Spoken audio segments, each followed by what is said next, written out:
Hey guys, it's Cyrus Chaos. I'm here with Marcus Mepstead from the UK, and today we're going to be talking about this bout between Lei Sheng from China and Yuki from Japan from the 2015 Moscow World Championships. So, Marcus, do you want to introduce yourself and tell us why you picked this bout? Yeah, so hi guys, I'm Marcus Mepstead, British fencer, 2019 Vice World Champion. And I picked this bout because I think it's the most recent of these two guys match up. And both Lei Sheng and Yuki are two guys that I really admired when I was growing up. I love their style of fencing, the speed of Yuki, and I guess the versatility of movement of Lei was just, I always thought like really beautiful to watch. So they fought each other a lot, but I think this is the most recent one and hopefully should give us quite a nice insight into the way they both fight. Yeah, when I was first starting, one of the first foil bouts I ever saw was the final in Beijing between Ota and Kleibrink. And when I started watching foil a little more, like a year or two later, Lei Sheng was like winning or almost winning every single tournament. That was in like the 2009 2010 season. And especially for a tall guy, he moves really well. Is like very fluid looking.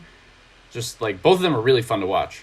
So, Yeah, exactly. And I think the way you describe Lei's movement, when he was at his prime, it was like water, just like yeah. flowing so nicely.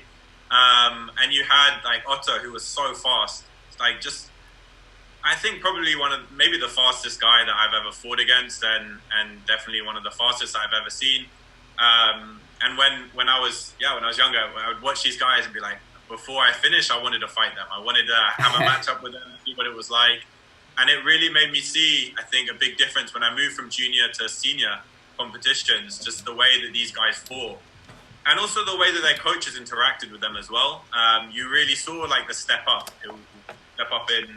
in like junior level to senior level, which I thought was really cool as well. Yeah. You said you fenced Yuki before. Did you ever fence Shang? I fenced him in the team, and I trained with him in Beijing for a couple of weeks, 2017, just after the Rio Olympics. But yeah, more times I fenced both of them in the team. We when we were trying to qualify for Rio, Right. we qualified the team. We fought Japan and we fought China quite a lot. And I love fencing Lei because he's tall. He's like really really tall, Yeah. and for me it was a really fun matchup to try and use my athleticism, to use all their strength conditioning training. And then against Otter, the same. For me, it was just a lot of fun. For two reasons. One, because he's very athletic, very, very fast. And when I was younger, I always wanted to be faster than this guy. I was like, this is my goal, to be faster than him, to be able to take those parries as quick as him. But also on the other part, the Japanese are really, really good at video analysis. They're really good at breaking down the opponents, and you fight them one time, and if you win, you know you're going to have another challenge the next time. And it's almost like a really nice reflection on your game, and seeing what they've worked on, seeing which little things they've picked up on, and it gives you that feedback to say, okay, this is maybe what I need to work on a little bit in training from now. That's So a yeah, really that's a really cool way to think about that. I never thought about it from that perspective before. yeah, no, it's nice. It's the same with not just with Yuki. A lot of the time you fence Japanese, and I think the coaches Oleg and Yuski, they've really done a good job in building that around their game. But yeah, every aspect. That's the beautiful thing about fencing. Every aspect of the game you can use as a strength or a weakness, or to use to improve your strengths and weaknesses. So it's cool. It's good. Yeah, totally. Let's start the bout and see what happens. So I remember watching this bout actually, and just before, I think Lei had just really been dominating his matches, and the same as Yuki. And I wasn't really sure who was going to win, because they've had a few matchups before, and it's been very close. And obviously, we didn't know how good Yuki was going to continue on after this match. But when they first started, I wasn't sure who was going to win, and it was really interesting to see the outcome. Yeah, these guys go back and forth. That was sick. Yeah, it was really really nice. So at the beginning, you're seeing Lei trying to, I guess maybe not able to use his legs to get out so fast, so just trying to use Yuki off to speed against him, and just shut the distance. Before, when they would fence, you'd see it was a little bit more slower starts. They'd try and gauge the pace. It's moving quickly already. They're moving Yeah, very yeah. fast. And there's such a big like style difference between the two of them. Like Lei can move quickly, but he prefers to keep things very slow. And Ota is the opposite. He can move slowly, but prefers to be very fast. So Yeah, this, and that's I think is again the beauty of fencing. Whereas in other combat sports, you'll have your weight categories. You know, boxing, you'll have all the different weights. For us, it's not. You just chuck them all in together and say, okay, we've got someone that's like 6'6", 6'5", against someone that's 5'10", and make your strength count against the other guy. And you can see this happens here. The speed against, I guess, the length that Lei has. yeah, that's another cool way to think about it. Yeah, it's kind of neat because you get people with contrasting styles all the time, and like I think the matchup between Garrick and Race is really interesting because Garrick obviously likes to fence really fast and like move a lot, and I think in a lot of ways Race is the opposite of that. He likes to keep things very slow and very tight, and so both of them are trying to control like the movement and space in the bout, and whoever does a better job of that usually wins. And it kind of feels like that's what this is going to be, as this bout is going to be as well. And almost that is what fencing is all about, right? Yeah. You try and dominate what you're good at, and try and make that shine stronger than what the other guy is able to do, as well as obviously trying to pick out their weaknesses, and whoever can manage that the best ends up on top. Yeah. So far, go ahead. The first 2 points here, you're seeing Otta's like really making the most of his close quarter work. Yeah, wow, again. It's so nice to see. It's so nice to see he's just nipping in and out in the space that he's almost opening up the distance, shutting it, and able to pick him off and those timings. Yeah. That was so nice. I didn't see the faint cut the first time. I thought it was a prise de fer, but he gets Lei to try to go for his blade there and then just goes around it. Like that was really, really pretty. Yeah, really, really nice. And I think he's using, so from what I remember of Lei, is really strong taking the parry 4, as you guys call it, a cart parry. Yeah. When he's picking up the blade and come to finish. So that cut over there almost invites that pick up before he can come and then finish it, get the stop hit. Yeah, he drew it perfectly there. Yeah. That seems like a little bit of bad luck. Yeah, he just missed the action. That's something that Lei is really, really good at, usually, is just finishing in those situations. Yeah, the matches before this, you could see he was just finishing, and the same in the year you were talking about where he was just winning everything. Yeah, exactly.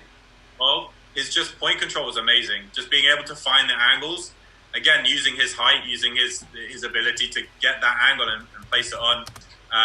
But this is a smart thing for Otta to do, is to almost like shut that distance, to make it a little bit harder, to really use his speed to just shut it completely, so you're having to even stretch a little bit more, and in this case either miss or just lose out on the timing. There I think he closed him out. Yeah, I think so too.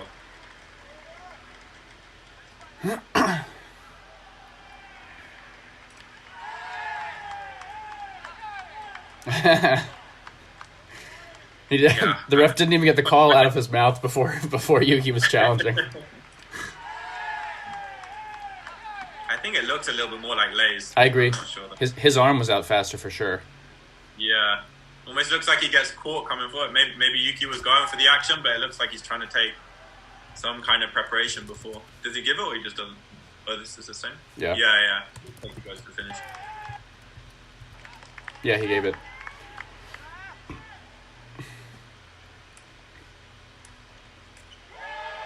Wow. That was that. He was fencing amazing. Yeah. This day, it was just crazy. He was so fast and so accurate.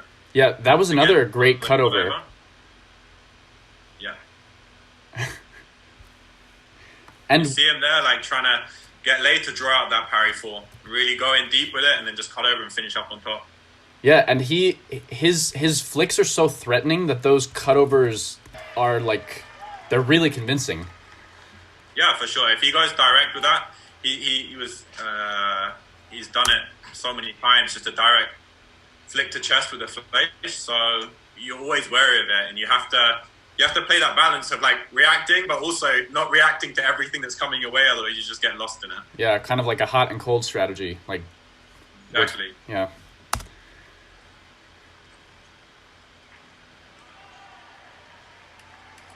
And he's being so aggressive throughout Wow. this match. It's been 40 seconds, and he's just smashing through the whole way. Yeah, like we were saying, this bout is going to be about, or this matchup is going to be about like speed control, and here, okay, so I like that Yuki this time actually does go for a straight finish to four. Like we were saying, you can't use a cutover every time, and this time Lei does parry it, but Yuki's just so fast in close combat that like he still got the touch there. Yeah, exactly.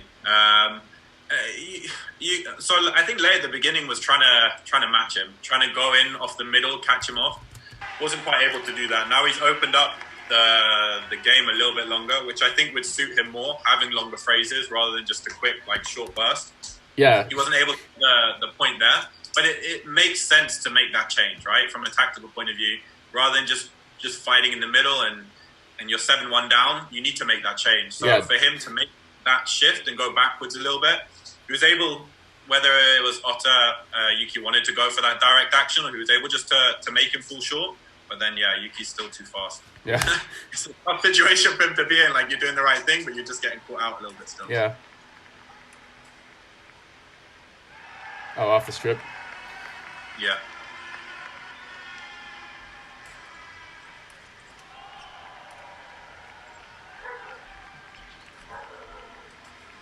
Ooh, that was close. Yeah.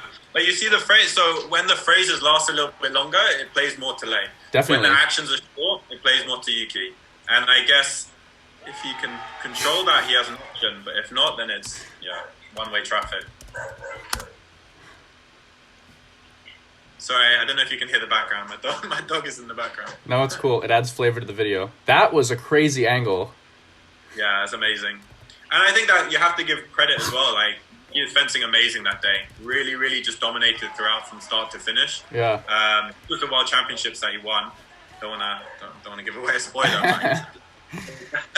Yeah, he dominated and really fenced well. So sometimes you're up in this situation. Like, Lei was fencing really good as well. He made it to the quarterfinals. I think you mentioned Race before. I think he beat Race in the round before this. Yeah. And I'm not sure who else he had before, but he was fencing really strong. So that's why I said at the beginning wasn't really sure what the outcome was going to be, but I definitely did not expect 8-1 Yeah. after the last minute. Yeah, these guys usually have pretty close bouts. But yeah, for sure. Normally it's at least double figures for both. Normally 15-14, 15-13 kind of matches. Yeah, I remember the 2010 World Championships when Lei Sheng lost to Yopish in the finals, and he was, I think, 15-14 over Ota in the semifinals. Yeah. Yeah, that was a really nice match as well. And like you said, a longer phrase tends to favor Lei. Yeah, and these kind of phrases the whole match has been really nice to watch. But those kind of phrases where you're going backwards and forwards is really, really good to see. I think that's so nice. And in fencing, when you're just seeing it come backwards and forwards, you're almost seeing the change of rhythm, seeing how the guys work their footwork. I think it's easier for the audience to see as well, even though it was moving very quickly, for them to get an understanding of what's happening. When it's just so quick, I think that's where sometimes the sport or the audience get a bit lost in the sport. Yeah. Because it just happens at such a fast pace. Yeah, definitely. So those kind of, you see it's a lot of hard work for, maybe people don't realize how hard it is to keep up with Yuki or Lei, moving back and forwards with this. It's a lot of hard work, a lot of hard footwork to do to score those kind of points. Yeah. But yeah, if that's your game, if that's the way that you're able to manage it and score the points, you need to keep pushing into that kind of, to make it your advantage. Definitely. And it's easy to be fast, but it's hard to be controlled when you're that fast. So moving with someone like Yuki, you could run the same speed as him, but it wouldn't be in as controlled a way. And I think that's another thing that people on the side don't appreciate as much. But yeah, for sure. Lei is still playing a smart game. He's opening up the distance, and at time he's shutting it. So if you're moving at such a fast pace, just to be able to get lights on in those moments where you're not sure if the opponent's going to be coming forwards or backwards, and you're moving 100 miles an hour, you've got to be able to be really accurate with it. And we saw him already score some touches that cut over to his shoulder. It made it look so easy, but it's definitely difficult to do. yeah, I always say that the most important things in a fencing bout are the things that are not happening. And every step you have to control so many different like contingencies and be ready for so many different things to happen from your opponent. And most of the time, most of those things don't happen, but every step you have to be ready for them. And that kind of invisible stuff also gets lost to people who don't have experience when they're watching. Yeah, and it's also having that balance, right? You need to be ready for it, but you can't constantly think about it. Exactly. You need to be prepared for it, but if you over-prepare and think, oh my, he's going to do this, I'm ready for this, I'm ready for that scenario, you're not in the moment, you're not in the game anymore. So it's just finding that balance of, yeah, you need to be prepared, you need to be ready for what's going on, but you also need to see what's happening, and you need to almost feel what's happening as well. And when you get that balance come through, and I think that's maybe more what's happening here with Yuki, able to find that balance more than Leis being able to. Yeah. That's when you really start to pick up the points. Yeah.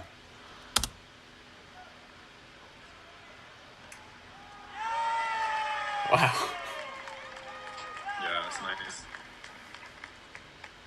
And Yuki's choosing such a diverse set of actions too. I think that was like the first prise de fer that we've seen.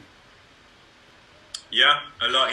He's done a lot of cutovers because he obviously, I guess, the work they've done, they're seeing that parry four is what Lei was taking, but he's mixed it up a lot. And I think having that ability to mix up, again, adds to that uncertainty for the opponent. If you're just doing one thing and one thing really fast, it can happen that you pick up the opponent's timing, that you're able to feel like when he's going to do it. But when you mix it up, it's very, very difficult. Yeah.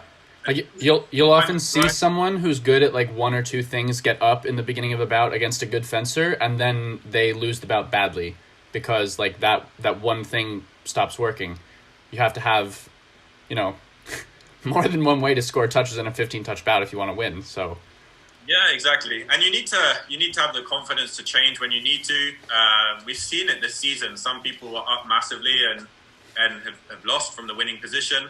Whether they only have one action they're comfortable with, whether they feel too overly focused on that one action and not seeing the whole picture. And in some cases, maybe they just have one action which they're really, really good at. They smash through that, but then when the opponent starts to pick up the feel and the time, then it starts to change. Yeah, those are matches I really like watching as well, because it's almost like you can see the tactics evolving. Yeah, exactly. You can see the brain cogs working, and you're trying to see, will this guy make the change, or is he not able to do anything? But it's both fun to fight that match. It's really fun to fight a match like that when you're having to change what you're doing, the opponent changes, you're changing, and you're just playing this almost like cat and mouse game to make those differences. But it's also, for me, like really interesting to see as well when you're watching. Yeah, definitely. And how people adjust to those different things, because it might be different from the way that you choose to adjust to it. Exactly. Nice. So he just gone 2 actions. I think he lost 1 point and was hit off target going backwards. And I imagine he'd probably either been told or telling himself to go forwards, like to not keep giving up ground against him, but to really keep that pressure up the whole way through. Yep. He doesn't really step back afterwards. He comes in and then takes the action again with the cutover, which is really nice. He just does not miss today. It's amazing the way he makes it look so easy, right? Yeah, it's effortless. It makes it look so like no problem at all doing these kind of actions, but it's a real talent. Yeah. And those cutovers are hard because if you do it wrong, you put yourself in a bad position. So. Yeah, exactly. And you have, when you're moving so fast as well, you have that. There's the opportunity for the opponent to catch you on your preparation, which is kind of what he just did there. Yeah. Oh my God. Yeah, the close quarter work is so strong here. That and just being so aggressive is really, I guess, what's made the difference. He hasn't really let Lei have a chance to get in the match. Yeah. It's exactly what you want. Like, watching this bout, Lei doesn't look like anything special, but I know he's amazing. Yeah. The thing, if you lose badly, you're not gonna look as good as when you win your Olympic medal. But he is, that's I guess the amazing thing sometimes in the sport. You can make someone who's amazing look not so good. Yeah, he's just suffocating him. Like you said, he's just not giving him a chance to do the things that he likes to do. Yeah, exactly. And I think that was when Yuki could do that effectively, you see he was just unstoppable. And it was that whether he was able to manage that the best in the world or whether he was just off that game a little bit. That's where the difference was between him winning and losing. Yeah.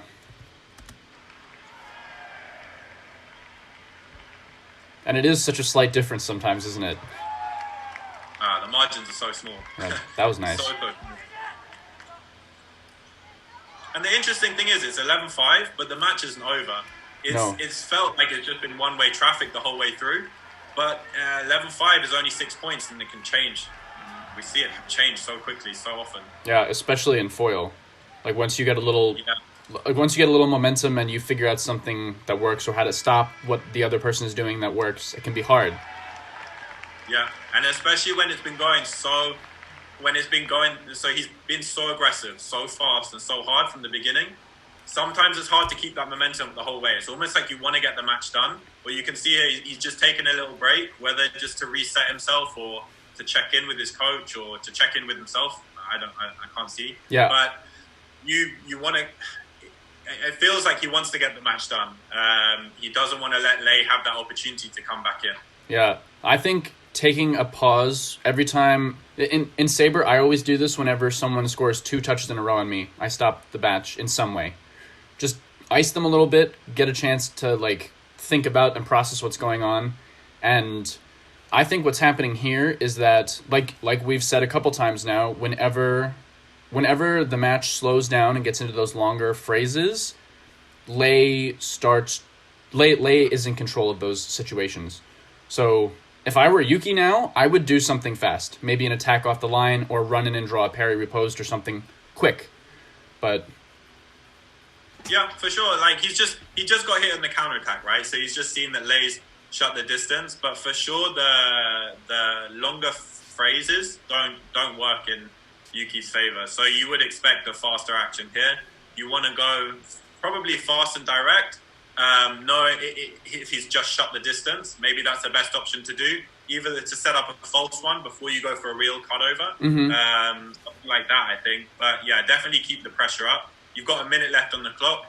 You can, it's 11-6. You can definitely pick up more points here and just keep smashing through. Yeah.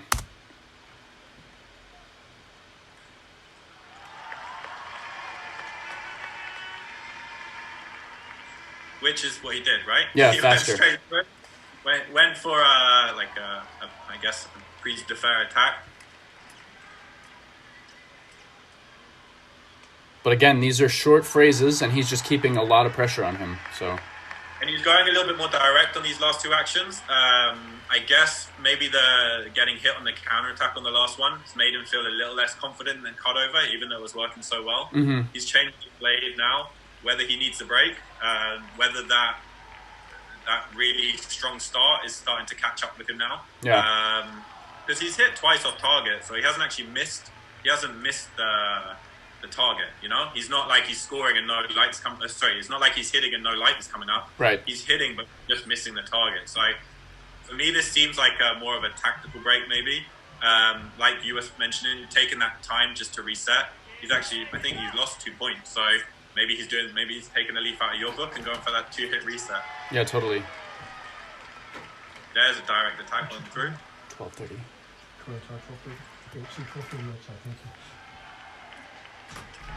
Yeah. More direct riposte. It's nice, and I guess that change really given him a little bit more confidence, or he just allowed himself to set a little bit more in the moment. Wow. Yeah, he's between. I'm going to go back and watch both of those touches again. But yeah, between this one and the next one, he's just, again, going for the throat. So. Yeah. It's so fast. It's so nice to see. It's just so fast. And there's a remise afterwards. So as I say, he's just, like you said, suffocating him, not giving him the opportunity to do anything. Yeah, he's really trying to make the phrases short and just go. You couldn't see, but it looks like he went for the attack and just got caught in the counterattack there. Yeah. I think from the way he had his arm back, he was expecting Lei to go backwards there, but he didn't. Lei just went forward, so. Yeah. And that's what Lei was really good at. One of his, I think, really, really strong points of his fencing was able to set up a false attack to then go into a real action. Yeah, so if you see that phrase there, he did a short attack, came back, and then instead of moving back and following the distance, shot the distance and went for the counter attack. When you watch his matches from 2010 to 2012, he was doing that the best in the world.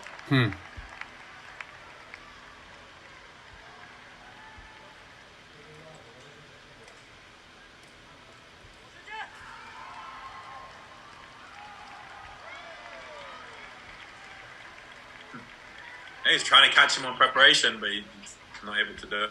Yeah.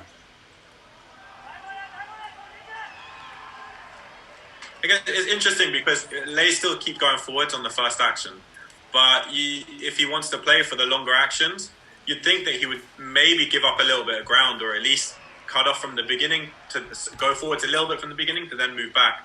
But a lot of time he's fighting in the middle, and I don't think he's been super successful at this throughout the match, which might have been just a tactic that he thought would work and hasn't worked, or he just hasn't had the legs because of the matches he had before to be able to move in and out as much as he would like to. Yeah. Here, this touch looks like Yuki wanted to like end it by looking really pretty. Like, look at the way he finishes that right there. Yeah. But he's actually in control, right? He's in control of his action coming through. He's showing to the chest and finishing up top. Yeah. That was a nice power pass. Yes, it was. And again, like that action there, it looks so simple, but that's really hard to do. Yes. And the speed that they're working through, getting that angle just to take it through and finish up on the back is so nice. Especially with Yuki trying to cover that line. And which he'd done like 2 or 3 times before as well. And you've just been hit so many times in the remise, you got to keep that confidence in your action just to be able to come through. Yeah. But yeah, the last 2 actions, it did look a little bit like Yuki just wanted to finish the match, which can be quite a dangerous thing to do. 14-7 is quite a big margin to close. I don't know if I've seen anyone close it from 14-6, 14-7, but there's definitely been times where it's been 14-9, 14-10 where people have been able to turn it around. I've seen it in Sabre. I've done it in Sabre.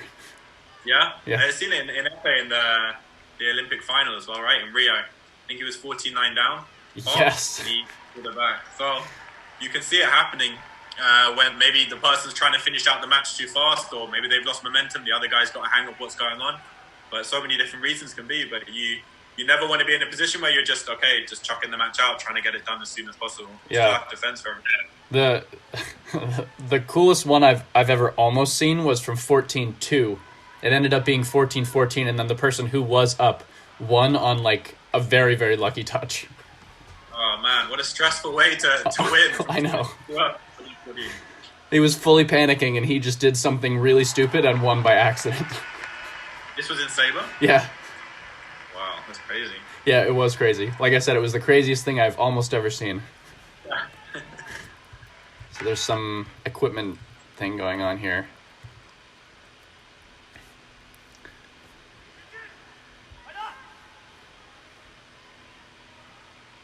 Get the back.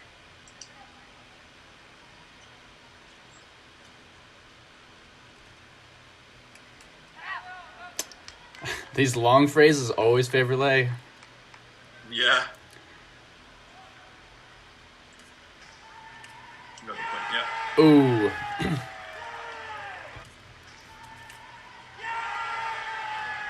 There you go, cool. Go through. Lei tried to take the counterattack and he was able just to take the power pass. Yeah. See? The same counterattack he did last time. But even hitting that angle on the parry is not easy to do. No, not at all. Right to the shoulder. To be in control as well. Like he's obviously made that change. Maybe he was starting his first step a little bit too fast or accelerating a little bit too early.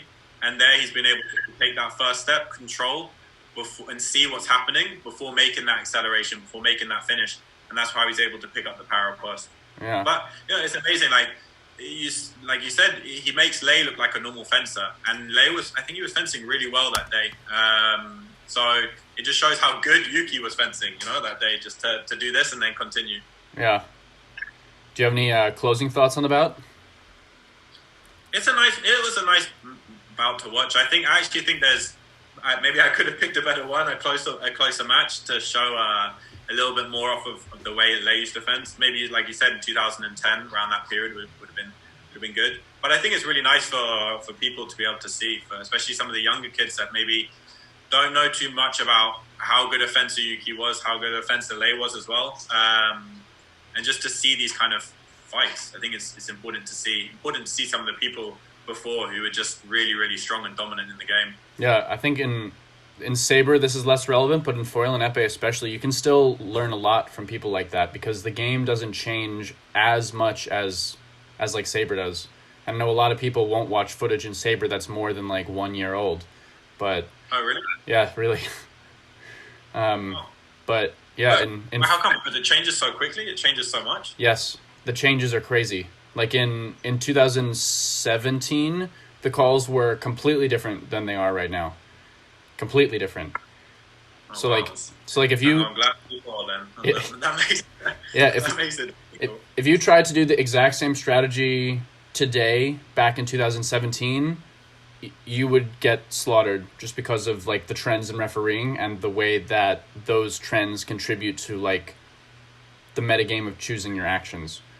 Because like now, that's amazing that for the guys that are consistently up at the top, then to be able to adapt so much. Yes, it is.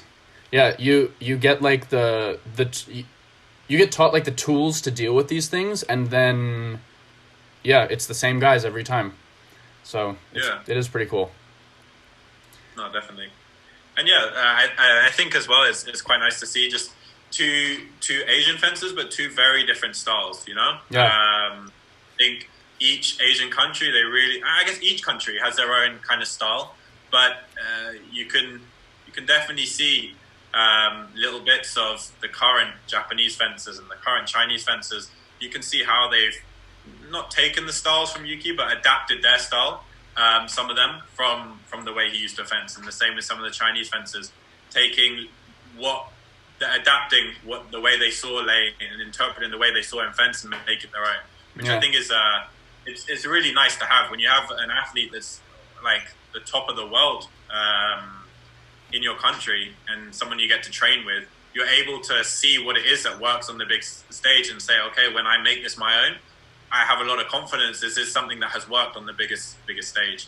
Like Italy, France, they have that so much. They have so many, and now America the same. They have so many guys that you can just pick from. But the other countries, you don't quite have that, and you have to look online to see, okay, this is a style of fencing that I want to make my own, or I want to adapt and interpret it my own way. Yeah, when I got started, I only picked up a saber the first time when I was 16. And so when I was looking for ways to improve, I did a lot of like video stuff. And I would pick a fencer, and like the first one I ever picked was Lopez, in like a specific aspect. Like I loved his counterattacks so much, and I thought it was really cool the way that he set up his counterattacks. Like in Saber, most people will use like distance and parries as a way to set up their counterattacks, but Lopez used his counterattacks to set up more counterattacks. And I just thought that was so cool. And so I the first video I ever made was just for myself. I learned how to do video editing so I could cut up all of his counterattacks and put them together so that I could like watch quickly how he was able to do that. And once I got like a good idea of how it worked, I started doing that myself, and it started working for me too. And it's not magic. It's like these people are really good at something, but there's still a logic behind why it works. And if you start to understand why it works for them, you can make it work for you too. And that's why video analysis was so important to me when I was first starting. Yeah, and I think it's so important in general. And I think even if you're not going for like the elite level, top level, Olympic level, just to help you understand the sport better, having access. I know you run a page where people can have their views on whose hit it was. And you just see so many different interpretations of an action, which for me is quite interesting, that it's the same sport, but everyone's seeing it so differently. And I think just to have that access, have those resources, have those videos now, it makes it so much better for people to really understand what they're doing, really understand the way they're fencing, and almost take it to that next level, like we spoke about earlier, of understanding, okay, when I'm fighting, I need to prepare for this. I need to be ready for this, but not be so focused on those actions, but actually allow yourself to be in the moment. Because you have the understanding, you're able to do it. For me, when I was growing up, you had some access to fights, but it was nothing like this. You know, you have so much data you can just go off on and see different styles, see different ways people fight. It's for sure, if you use it right, it's really useful. Yeah, when I was first starting, there was definitely a point in time when, I don't even think I'm exaggerating when I say that I had watched every single fencing bout that was on the internet like upwards of 10 or 15 times. And now there's just so much video that that's not possible anymore. But yeah, like it's great. There's so much resources out there if you want it. So yeah, exactly. Yeah. Can I ask you a question about why you chose to move to the US to continue your training? Yeah. So after the Olympics in Rio, UK Sport actually cut the funding for British fencing, and everything kind of got disbanded. Our world class program got disbanded, and I competed at the Olympics with the British team, and I was on got to fight I think 2 or 3 of the matches, against Russia, Egypt, and China.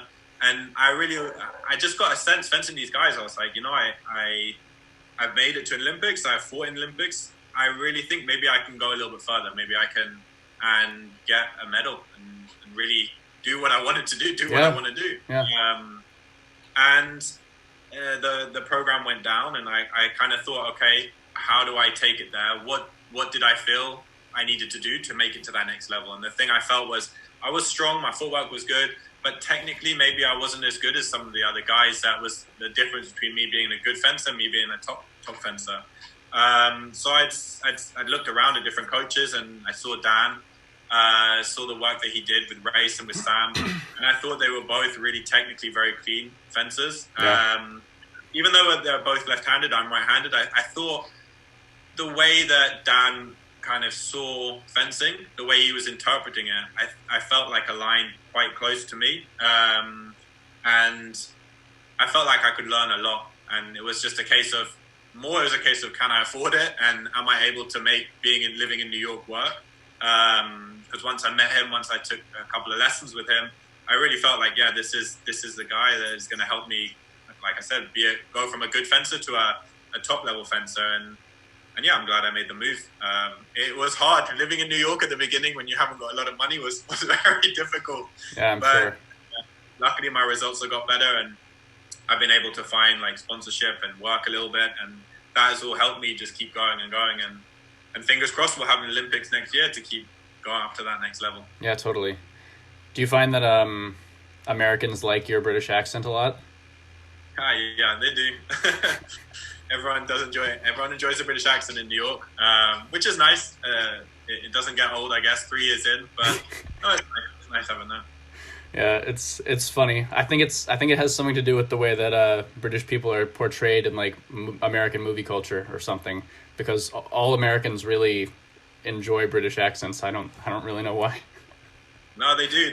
Sometimes I'm at the club and people want me to repeat words again and again and again. I'm just like, what is going on here? Let's just fence, please. That's really funny.